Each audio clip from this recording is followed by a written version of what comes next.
Welcome to Nature Walk, the podcast where we explore the wonders of the natural world and the incredible stories that unfold within it.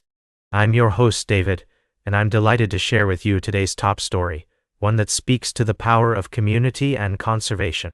In the lush forests of Indonesia's central Java province, a remarkable tale of hope and resilience is unfolding.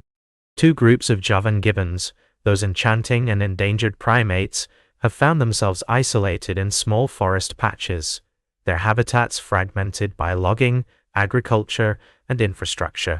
But a local Ngo, Swarawa, has been working tirelessly with farmers in the region to restore and build corridors that would connect these fragmented forest blocks, providing a lifeline for the gibbons.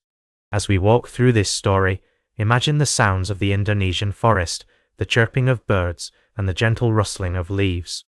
The Javan gibbon, with its hauntingly beautiful song, is a creature that embodies the very essence of this ecosystem. With only 4,000 individuals remaining in the wild, their fate hangs precariously in the balance. But here's where the story takes a remarkable turn. Farmers like Alex Rifai and Rohim, from Mendolo village, have become unlikely champions for the Javan gibbon. Educated by Swarawa about the importance of preserving biodiversity, they've begun to see the gibbons as a source of pride, a symbol of their region's unique natural heritage. Together, the farmers and Swarawa have launched a community-based conservation scheme, planting native trees like pukung and timber species in a nursery, which are then transplanted into the Mendolo village forest. The goal is ambitious: to create a network of corridors that will allow the gibbons to move freely between the forests, expanding their habitat and increasing their chances of survival. As we delve deeper into this story, we find a sense of optimism and hope. The gibbon population in this mountainous part of Java has already shown signs of increase, with numbers rising to 1,000 individuals in 2023 from about 800 just a decade ago. It's a testament to the power of collective action, of communities coming together to protect their natural treasures. As we continue on our nature walk, we'll explore more stories like this, tales of resilience and conservation that inspire us to take action. We'll venture into the heart of the forest, where the sounds of nature will transport us to a world of wonder and awe. We'll be right back with more fascinating stories from the natural world on Nature Walk. Welcome back to Nature Walk. I'm your host, David. As we continue our journey through the natural world, we find ourselves in the midst of a most intriguing and innovative conservation effort. In South Africa, scientists have embarked on a groundbreaking project to combat rhino poaching by making their horns radioactive. This bold initiative, dubbed the Rhizotope Project, aims to harness the power of nuclear technology to protect these majestic creatures from the scourge of poaching. Imagine, if you will, a world where rhinos can roam freely, their horns glowing with a subtle, yet detectable, radiation.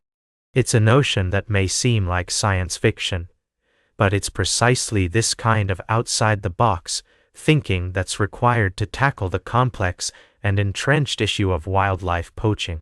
By injecting radioactive isotopes into the horns of rhinos, researchers hope to create a deterrent that will be felt across the entire supply chain, from poachers to traffickers. The process itself is quite fascinating. A team of experts, led by Professor James Larkin, carefully sedate the rhino before drilling a small hole into its horn. The radioactive isotopes are then inserted, and the horn is sealed. It's a delicate procedure, to be sure, but one that has been meticulously tested to ensure the safety and well-being of the animal. The results of these trials have been nothing short of remarkable. Even at low levels, the radiation can be detected by customs agents using specialized equipment. In fact, tests have shown that horns can be identified even when hidden inside 40-foot shipping containers. It's a game-changer, really, as it provides a tangible means of tracking and intercepting poached rhino horn. Now, I know some of you may be wondering about the potential risks associated with this approach. Rest assured, the researchers have conducted extensive testing to confirm that the radioactive material poses no harm to the rhinos themselves. It's a crucial consideration, as we must always prioritize the welfare of these incredible animals. As we consider the broader implications of this project, it's worth noting that the global rhino population has dwindled dramatically over the past century, from approximately 500,000 to just 27,000 today.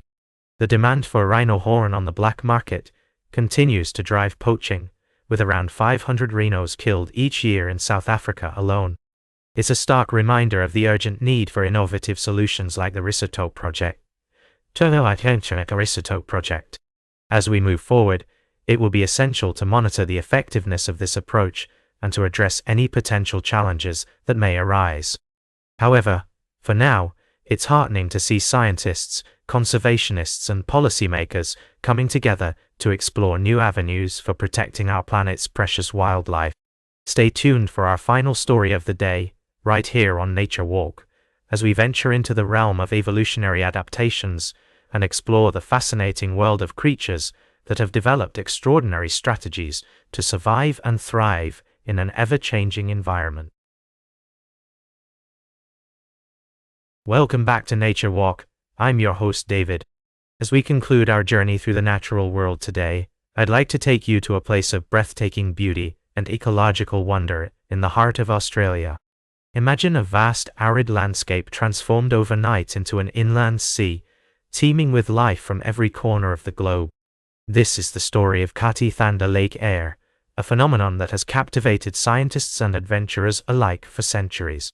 Located in South Australia, Lake Eyre is the lowest point in Australia and the largest salt lake in the country. But what makes it truly unique is its ability to come alive after heavy rainfall, attracting an incredible array of bird life from as far away as Antarctica, Asia, and even the Americas. The question of how these birds know when the lake is filling remains one of the enduring mysteries of ecology, a testament to the intricate and often inexplicable connections within our natural world. To experience this spectacle firsthand, one must travel to the remote town of William Creek, where the adventurous can embark on aerial tours over the lake.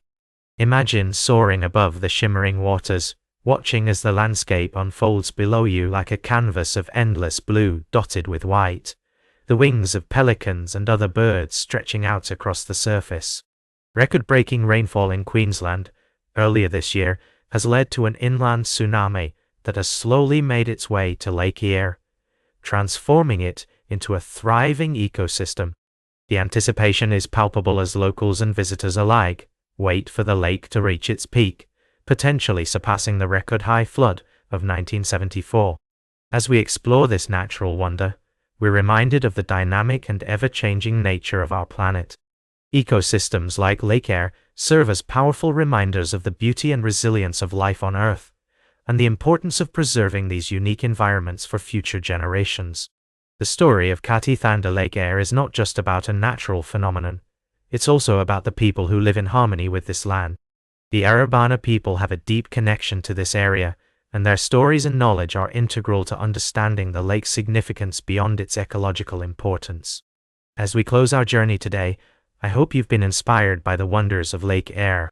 Remember that there are countless stories like this across our globe, waiting to be discovered and appreciated. Whether it's a vast inland sea in Australia or a small forest near your home, each ecosystem plays a vital role in the health of our planet. That's all for today's Nature Walk. Remember to like, share, and subscribe, and until next time, keep exploring your natural world.